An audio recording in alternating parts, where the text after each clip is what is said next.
Dahil sa masamang panahon, maraming lugar sa Mindanao ang walang pasok ngayong araw ng Huwebes.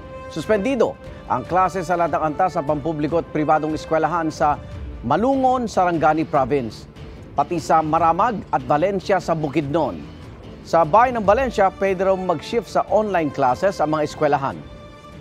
All levels din sa pampubliko at pribadong eskwelahan na walang pasok sa Lupon, Davao Oriental, Talacogon sa Agusan del Sur, Sultan Kudarat at General Santos City. Option daw ng mga pamunuan ng mga eskwelahan doon kung mag-online o distance learning.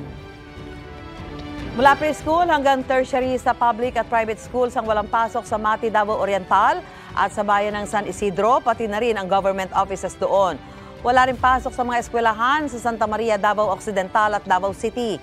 Work from home naman muna ang mga opisina ng gobyerno roon at shift muna sa blended learning ang mga klase sa lahat ng antas sa pribado at pampublikong eskwelahan sa Hagonoy, Davao del Sur ayon sa LGU.